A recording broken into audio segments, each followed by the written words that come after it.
I'm Robin Shobin, and I'm the founder of Charlotte's Book, and I am here today with Corina Crysler, who is a clinical nutritionist and co-founder and creator of GliSODin.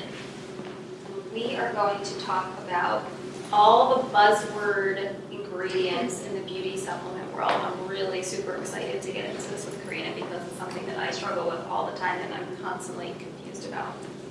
So I'm going to throw out a buzzword beauty supplement term, and you give me your opinion on it, if it's legit or not legit, and if I need it, and how should I look for it. Okay, so resveratrol. Did I pronounce it correctly? Yes, okay. Resveratrol is okay. So that's a pigment from grapes. You have it in red wine, and it's definitely a buzzword in the beauty industry, topically and internally. Right. And it's a great antioxidant. So as we've talked about before, we definitely want to take a lot of antioxidants for skin health because they essentially fight free radicals, which are the main cause of inflammation, which is all sources of aging. Right. So it's a good one, but you have to take a lot of it and you can't stop. So because it's considered a secondary antioxidant, so basically one molecule will fight one free radical. So imagine, especially if you've got like a damaged spot like pigmentation, like how many antioxidants you have to consume. What's a primary antioxidant? A primary antioxidant is something you produce naturally in the body. So SOD, catalase, and glutathione peroxidase. These are three of our primary antioxidants that we produce naturally in the body to fight oxidative stress. So everything else is secondary. So green tea, resveratrol, vitamin C, these are all secondary antioxidants. And yes, they do work, but they have limited potential for long-term benefit. Next one, hydrolyzed collagen. Or collagen. I don't even know the difference between those two terms in there. Just the process, the way they process it. Well, collagen is a protein. So protein is broken down in the stomach into amino acids. So from my experience and the research that I've looked at, it basically breaks down to amino acids in the body, so it's not overly effective. Now, so what you're saying is if I take a collagen supplement, it's going to break down my stomach anyway, so I'm not actually absorbing any of the collagen. No. Okay. So it's not like you take collagen and it goes into collagen. Right. The best way, and there are new advances in this category that I've seen where the clinical research is definitely better, but it's more of a specialized amino acid, which would make sense then. Right. To protect collagen is more where you want to go in for boosting collagen. So collagen, elastin, those are things that create that spongy, beautiful, like plump skin. And the best way to do that is to prevent it from being broken down in the first place, which is antioxidants, things that that have photoprotective properties. Now, what if it's already broken down? What can I take? If I can't take collagen, what can I do? In my opinion, hyaluronic acid is a better source. Hyaluronic acid is kind of the spongy part, which causes the elasticity. It's directly related to collagen and elastin. Mm-hmm. And there are some sources that aren't exactly bioavailable, like rooster cones, but now they make it as a fermented sugar. And it's a very expensive ingredient to use, but it has they can actually show by taking it, it's actually deposited in the skin. So they've actually measured the markers of it working, which they've never been able to do with taking collagen supplements. What kind of dosage should we look for hyaluronic acid? You want to be anywhere between 20 and 50 milligrams. Okay. So if you're already at the level of you've seen the structural changes of your skin, you see that sagging, you're getting wrinkles, you want to be at the higher dose. If you are getting a treatment like surgery, plastic surgery or any injection or anything like that, you would want to be at a higher dose because that's actually going to help repair. But if you're just protecting yourself, you can be at about 20 milligrams a day. to my next one, SOD, which I know you're an expert in. Yes. I know a little bit about, but I'll let you take it. Yeah. Yes, so SOD definitely is, I've been studying this molecule for over 10 years.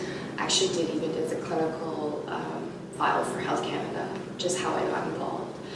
But SOD is one of those primary antioxidants we talked about before. It's called superoxide dismutase. And it is the first primary antioxidant that goes to a free radical to essentially deneutralize it. But the benefit of SOD is, unlike a secondary antioxidant like resveratrol and green tea, it doesn't get consumed in that process, so it can just keep going and keep going and keep going. So one SOD molecule can fight up to about 1 million free radicals. So when you have that area of oxidative stress, or where there is actually inflammation, this is really where its specialty is. It will go to that area and it's able to clean it up way faster than taking any other antioxidant. So in our research, we've looked at it for general inflammation, which is, you know, essentially what you want to do for everything. So it's great for pigmentation. It's great for fine lines, wrinkles. It's great for people that have like eczema or rosacea, because those are all inflammatory type of things. So it has multiple uses, and it's just one ingredient. So the most important thing is antioxidant and focusing on a primary antioxidant, and that's the most powerful primary antioxidant. Yes. Because I mean, there's so many antioxidant products out there, and not only supplements and drinks and things, and it's like, it has vitamin C or A, and it says antioxidant, but you're not necessarily getting the right kind. Well, any antioxidant is good. But depending on dose, it will have limited potential. Right. So if you're taking something and it only has 100 milligrams of vitamin C, it's not really going to do much. It's not going to show a treatment. It might have some preventative measures, but it's not showing an actual treatment. A treatment of vitamin C would be at least anywhere between 1,000 to 4,000 milligrams. So it's, yes, something we talked about before, like sometimes it's in a product because of what it could possibly do, but you have to make sure you're getting the right amount. My next one is alpha lipoic acid. Alpha lipoic acid, yes. So that is a great antioxidant. It has lots of anti-inflammatory properties. It's specifically good for the liver. And if someone is dealing with a lot of skin issues, acne, hormonal issues with their skin, I always suggest to kind of start with the liver too, because the liver has to process everything, and it's usually directly related to these sort of processes. Right. So the more you can kind of help the liver and help regenerate, alpha lipoic acid has been directly linked to helping liver enzymes being renewed even. So it's a good one to kind of add in. You don't maybe all the time, but it's a great supplement to add in for the skin. Lycopene. Lycopene has tons of clinical research, especially for photoprotection. You don't need to take a significant amount too. About 6 to 20 milligrams of lycopene will do the trick, which is a lot of tomatoes though. So you have to eat a lot of tomatoes to get that much lycopene.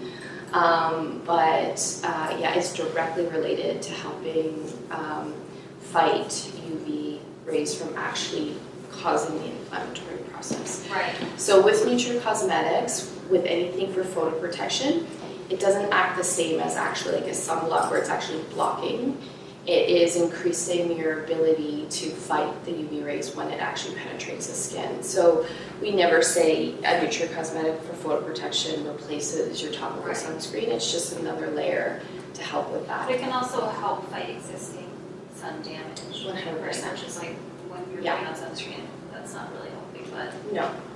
And your skin brightening, I think you told me the stat, which one it is here, but it's like the amount of eating some enormous amount of tomatoes. Right? Yeah, I think 3 of our capsules is at least a can of tomato paste. Oh wow. Which is like pounds of tomatoes. Right. Yeah, you have to eat a lot of tomatoes before you're going to get that amount. So it's not something like people say, oh, just eat tomatoes. Like you have to eat a lot. Right. Okay, this one I can't pronounce. I've read about it everywhere. Axanthin? Astaxanthin. Yeah, astaxanthin. So it's a carotene. Okay. It is found largely in krill oil. Krill oil is probably one of my favorites for skin, for oils. It's like a fish oil, but it's more of a crustacean. They live on top of the water. It's great for photoprotection, but it also has antioxidant properties too. But because it's in a fish oil, it also, well, you can get it other than fish oil, but the one we use is from krill. It's very bioavailable. So it acts like, it has kind of those three components to it, which is something like, if you want to talk about something general to use, it's definitely one of them. Okay. And with krill oil as well, you don't have to take as much as you would regular fish oil because its actual fat content is really high. So it's about 40 times greater than regular fish oil. I take omega 369 and sometimes I take the fish oil. Yeah. But krill oil is better. Krill oil is omega 3. Okay. We get a lot of 9 in our diet. So it's not, we're very deficient in omega 3. And a lot of the omega 6s actually have a component of it that is really good for inflammation. So omega 6 is good too.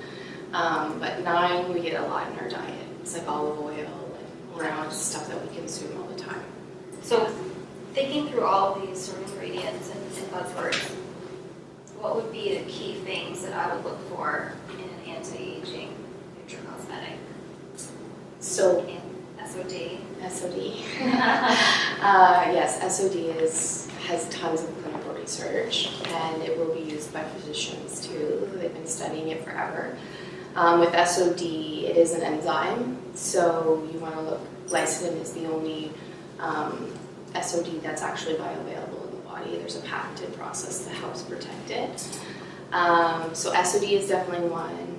Krill oil would be another one because, like we talked about, it has the photoprotective properties, it has the antioxidant properties, and then it has the hydration properties.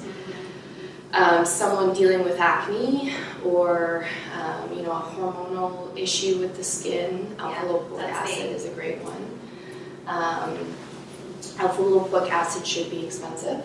Okay. There are 2 different forms. You want to get the form that's more money, unfortunately, but it will work really well, and you have to give it time. The liver takes some time before you're actually going to see it on the skin. And then with other antioxidants, drink your teas, you can get it from food. If you've got a supplement like krill oil where you're in the SOD where you're getting a lot of antioxidants, then you can, kind of get it more from your food.